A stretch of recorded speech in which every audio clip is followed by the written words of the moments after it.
tal amigos de 6 a 9? ¿Cómo están? Buenos días. Nos acompaña esta mañana para la entrevista, parcialmente política, parcialmente sobre aspectos judiciales, el doctor César Nakazaki. ¿Cómo está, doctor? Buenos días. Ustedes Mario, lo conocen, en este momento ejerce la defensa del expresidente Humala, de la ex primera dama Nadine Heredia, ha sido abogado de Alberto Fujimori, pero sobre todo es un abogado penalista cuya opinión resulta invalorable en las actuales circunstancias, también para los problemas que enfrenta el presidente Kuczynski. Pero inevitable que le pida también un comentario político, porque lo que ha ocurrido ayer es, digamos, un remesón político. Ha habido varias bancadas que se han partido, no sé si por la mitad, pero con un fragmento lo suficientemente grande como para que no pasara la vacancia. ¿Qué impresión tiene usted de lo que ha pasado? Yo creo que esta es y lo tomo positivamente, no lo que pasó, sino lo que hay que hacer. Creo que hay una fractura política que desde la elección última no se ha corregido, que no soporta más estar sin arreglar y que debe llevar acciones inmediatas. Tiene que haber un gobierno definitivamente donde haya acuerdo con las diversas fuerzas políticas y ahí la inteligencia del presidente para ver qué acción toma y en lo personal él debe tomar una gran ofensiva en la explicación y aclaración de las cosas, tanto en la Comisión Lavajato como en la Fiscalía. El tema es que tenemos 2 años y medio y hay que terminarlos bien. 3 años y medio. 3 años, perdón, y hay que terminarlo bien. Usted dice la Comisión Lavajato y en la Fiscalía. Eso nos lleva a pensar primero en lo que ocurrió en el Congreso y en lo que alegó la defensa, singularmente el doctor Borea ayer, y en general lo que dijeron los congresistas del gobierno, que no se está cumpliendo con el debido proceso. ¿Es esa alegación, digamos, tiene asidero en la realidad? Bueno, como señalé, los hechos que vinculan al presidente Kuczynski, sus empresas y Odebrecht, tiene que ser investigado. El escenario ideal debió ser la Comisión Lavajato. Decidieron hacerlo en un proceso de vacancia presidencial. El reto era... Y podían, es lo que le estaba preguntando. Digamos, la Constitución aguantaba que se llevara sin que se hubiese pronunciado la Comisión Lavajato. Dependía de lo siguiente, de la capacidad del Congreso para garantizar el debido proceso. Esto es, permitirle que desarrolle la actividad probatoria que hubiese necesitado. Pensaba que el presidente Kuczynski iba a inundar con pruebas al Congreso, pero según lo que tengo entendido, finalmente eso no se ha dado, ¿no? Entonces, sí se podía hacer un debido proceso en el caso del proceso de vacancia presidencial, pero bueno, como se ha denegado, finalmente ya ese tipo no se va a analizar, ¿no? Pero hay 2 escenarios todavía donde tiene que defenderse el presidente Kuczynski, la Comisión Lavajato y la Fiscalía. Vayamos primero a lo más grave, la Fiscalía. En la Fiscalía él puede, digamos, ser investigado, no puede ser acusado todavía, mientras que permanezca como presidente de la República, a pesar de que los hechos que se le imputan son precedentes a su llegada a la presidencia. La inmunidad, esto es que no pueda ser procesado mientras que sea presidente, salvo por delitos específicos, funciona respecto a los hechos que cometa como presidente y a todos los anteriores también, porque existe efecto retroactivo de la inmunidad. Eso lo establecí en el caso del congresista Mufarech y la jueza Antonia Saquicurray, el efecto retroactivo de la inmunidad, que solo se ha cambiado, que ya no lo tienen los congresistas. Pero el presidente de la República sí, lo blinda respecto a cualquier hecho anterior o actual. Entonces, ¿hasta dónde puede llegar la Fiscalía? A investigar, establecer los hechos y todo. Y preparar, la acción su denuncia constitucional, preparar su denuncia constitucional a ser presentada efectivamente cuando él termine el mandato. Yo creo que hasta él podría haber discutido si podía ser investigado, pero en las actuales circunstancias, él necesita pasar a la ofensiva. Él tiene en el más corto plazo que explicar a un 100% que no ha incurrido en ningún tipo de ilícito. Es una necesidad política, en realidad. Totalmente, totalmente. Yo creo que acá ya supera lo jurídico. En la Comisión Lavajato, ¿hasta dónde puede llegar esa comisión? La Comisión Lavajato, en cuanto a la investigación de los hechos, también a un 100%, a la totalidad. Porque la Comisión Lavajato tiene que investigar por qué la corrupción a través de las empresas y la contratación del Estado, penetró 3 gobiernos, sí. e incluso 4. Sí. Entonces tiene necesariamente en ese amplio ámbito de investigación todas las posibilidades. Lo importante, y termina su informe, se lo pasa a dos informes. Dos productos. Dos productos puede generar la Comisión Lavajato. Promover denuncias constitucionales contra quien corresponda. El 29 de julio. Depende de qué funcionario. Ya. Depende, claro. Si es no, me estaba hablando del presidente, en realidad. Efectivamente. Sí. Entonces puede producir justamente la denuncia constitucional con ese límite temporal que tú señalas. Y lo otro, producir insumos. Sí. Para que puedan fortalecerse las investigaciones. Claro. Es evidente que el Congreso ha activado casos de la Fiscalía. La Fiscalía recién anuncia que está investigando el caso del presidente Kuczynski, por ejemplo. Si no se hubiera producido el terremoto político en el Congreso, probablemente eso no hubiera prosperado. Ten presente que ya habían archivado una denuncia que hace la ex procuradora Ampuero. Ahora, superando las cautelas temporales que hay aquí al 29 de julio, ¿cómo ve usted la situación del presidente Kuczynski con lo que hay a la vista? Es decir, Westfield, First Capital, los depósitos que hay, más allá de la mentira, que creo que ya es clarísimo, que él dijo, yo no tengo relación comercial y si una empresa suya contrata con Odebrecht tiene relación comercial. Yo creo que hay una gran sombra que obliga al presidente, lo que estamos comentando, a ser súper activo. Es imposible que Alejandro Toledo, según las imputaciones, haya recibido por lo menos 20 millones de dólares, y ojo que faltan las otras empresas, y que toda la corrupción solo la haya realizado el presidente de la República. El cuadro del régimen toledista está incompleto. No puede ser solo el presidente. Tiene que haber ministros y tiene que haber altos funcionarios, incluso hasta legisladores. Entonces, para que el presidente Kuczynski salga limpio, y él tiene que salir limpio urgente porque él es presidente hoy, no es un ex gobernante, él es el gobernante, él tiene que demostrar a un 100% 2 cosas: que ningún acto ministerial está manchado por corrupción, que todos los actos ministeriales son técnicos, son correctos, y que por tanto todos los servicios de sus empresas, directa o indirectamente, fueron correctos y neutros. Es decir, los informes, los levantamientos de capital, etcétera, no tienen ningún problema de ilicitud. Pero sí de conflicto de interés. Tú me estás preguntando ya un tema de ámbito penal. He entendido la primera parte, estoy apuntando, sí se sostiene esta objeción.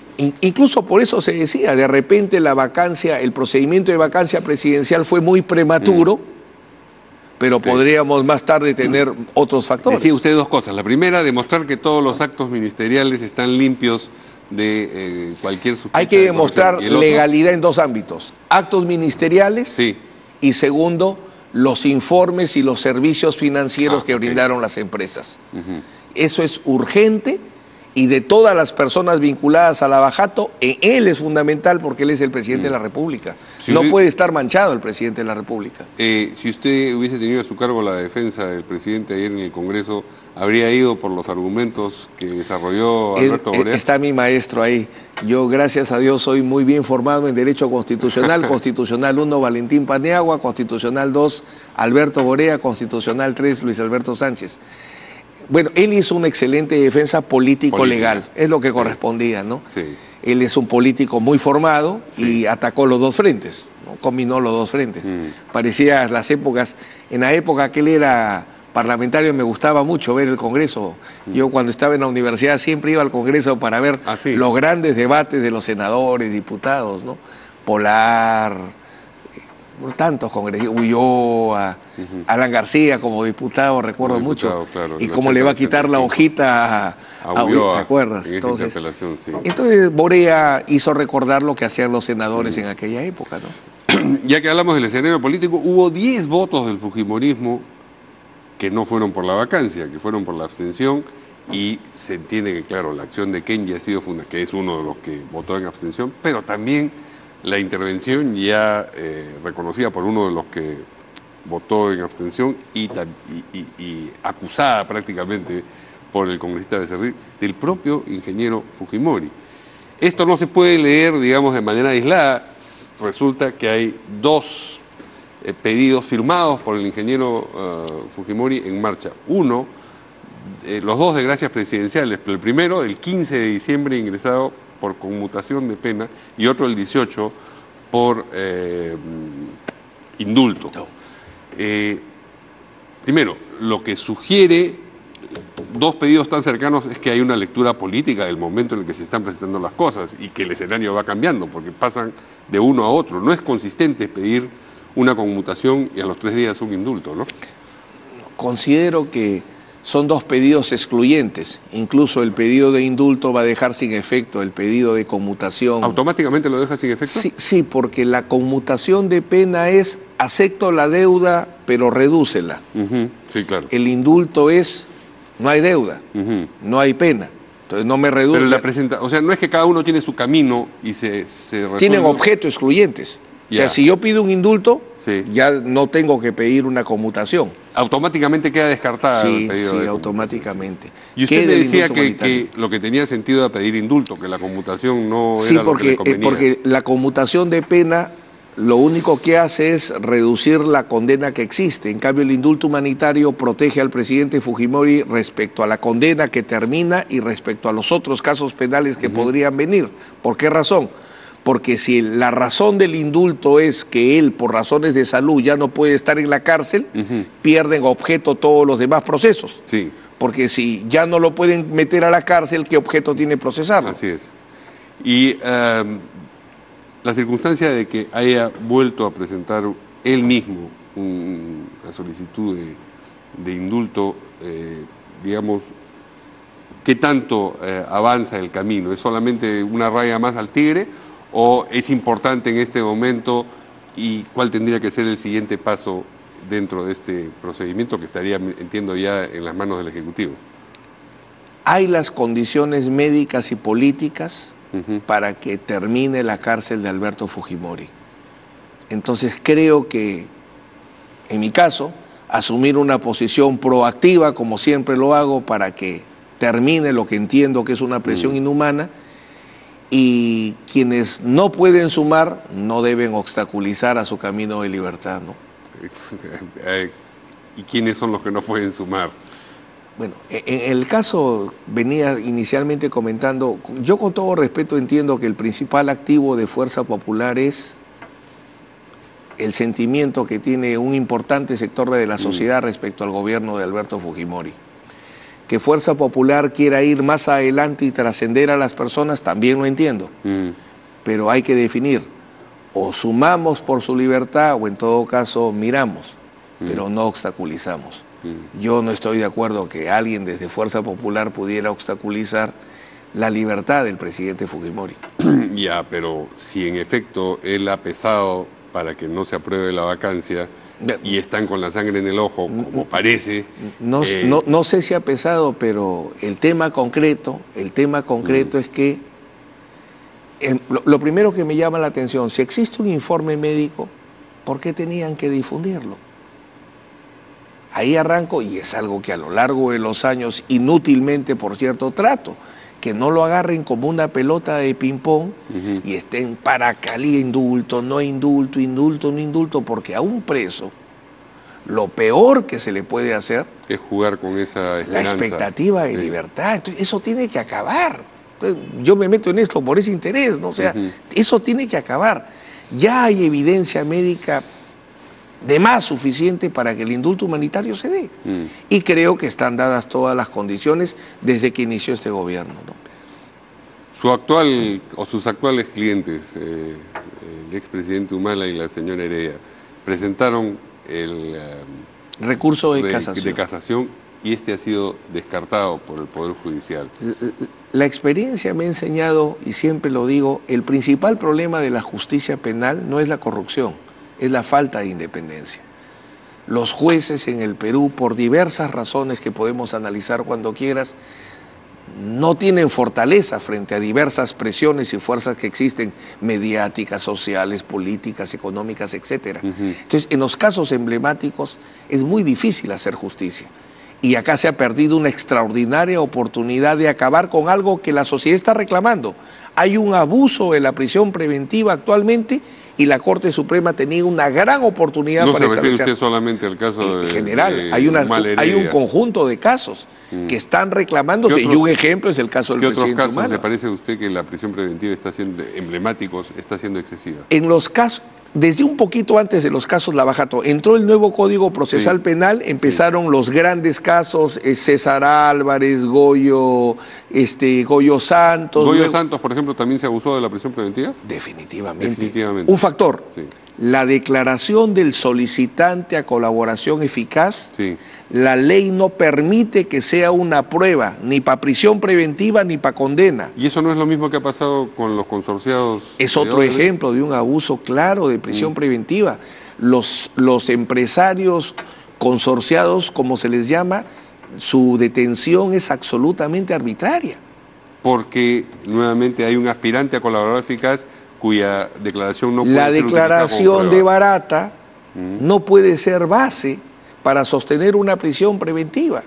La ley, como repito, prohíbe que la declaración de un solicitante sirva para sostener cárcel y para sostener condena. Y lo que usted está diciendo es que los jueces, como se trata de casos muy sonados, no están solamente atendiendo a su buen juicio, literalmente, sino se sienten presionados a proceder de tal o cual manera para quedar bien, ya sea con la opinión pública o con el poder político que pudiera estar tratando de doblegarlos. Muchas veces los jueces me han dicho a mí, ¿has visto el titular del periódico del día de hoy?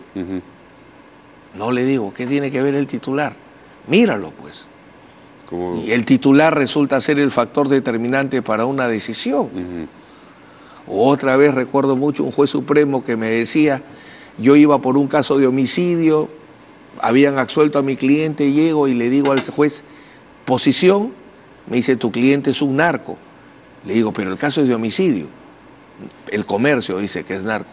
Y si el comercio dice que es narco, es narco. Así que es nula la absolución.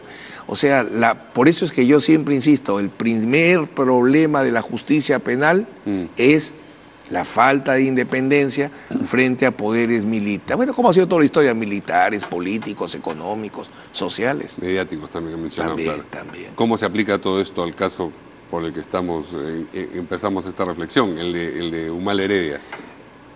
A la mitad de un proceso penal, solamente se puede cambiar de comparecencia a prisión preventiva cuando se violan reglas de conducta y se obstaculiza el desarrollo del proceso. Por ejemplo, un poder a las hijas, muy bien. ¿Qué diligencia se dejó de realizar? ¿Qué acto de investigación no se ha podido efectuar? Ninguno, es irrelevante. Aquí todos los hechos que han sido invocados, ninguno cumple con esos dos requisitos: violación de reglas de conducta o medidas de restricción, afectación de desarrollo. Pero ahora es la casación lo que se ha desestimado. Esa es la casación. ¿Qué queda por delante? Luchar en el habeas corpus por su libertad y fortalecernos fundamentalmente para enfrentar una acusación y un juicio. No, pero los argumentos para desestimar la casación, decía yo. De forma que, según la Corte Suprema, los recursos de casación no cumplieron con los requisitos necesarios para que haya un examen de fondo. Pero eso es fácilmente rebatible. Lo que teníamos que demostrar es un tema que la Corte Suprema debía pronunciarse. Si tú ves las 4 o 5 casaciones que hay en materia de prisión preventiva, la Corte Suprema nunca se ha pronunciado sobre cuáles son las reglas para la mitad de un proceso cambiar de antibiótico a cirugía, de comparecencia a prisión preventiva. Es un tema que nunca ha tratado. ¿Y el hecho de que lo trate ahora es una irregularidad? No, porque justamente la casación extraordinaria es para tratar temas que nunca ha habido pronunciamiento. Ok, entendí. Perdón, estaba pensando que la extrañeza era como antes no ha tratado y ahora sí lo quiere tratar. Lo que pasa es que dice trata cosas excepcionales. Por eso se llama casación excepcional. Esta sería una cosa excepcional. El abuso de prisión preventiva es una materia que tiene que enfrentarse. Y me decía entonces cuáles son los recursos de la defensa de Humala Heredia que quedan. Lo que queda por la libertad, el habeas corpus. Alberto Taro está a la cabeza de ese esfuerzo. Y en lo que nos corresponde a nosotros, prepararnos para enfrentar la acusación y eventualmente el juicio. Exacto. Donde tenemos que demostrar su inocencia. esa acusación puede dilatarse hasta las caletas griegas o bueno, puede postergarse, quiero decir. Tanto la Fiscalía como la Defensa todavía venimos aportando pruebas que deben ser llevadas al juicio. Pero según lo que estima el Ministerio Público y nosotros también calculamos, en enero debería estarse formulando una acusación. Y entonces empezará un proceso que su experiencia le dice puede tomar. Pero es con el nuevo código. A diferencia de la experiencia anterior, que era con un juicio tan largo como el que vivió el presidente Fujimori, no lo vislumbro, porque la sala podría hacer audiencias sucesivas, diarias, 2, 3 a la semana. No creo que sea un juicio muy largo, lo que sí va a ser es un juicio muy intenso. Ah, no, eso sin duda. Pero largo... ¿Usted cree que, en fin, 6 meses puede durar un juicio así? Échale. Más o menos. Sí, sí. O sea, a fines del próximo año tenemos sentencia respecto de... El otro año sí, definitivamente. De todas maneras. Definitivamente, sí. Muy bien. Bueno, muchas gracias. Gracias a ti, al doctor Nakazaki por esta entrevista importante. En tantos escenarios, en tantas canchas se juega de manera simultánea. Gracias. Felices fiestas. De igual manera, feliz Navidad para ti y todos los televidentes. Y nos vemos nosotros mañana aquí en... No, mañana no, el lunes, de 6 a 9.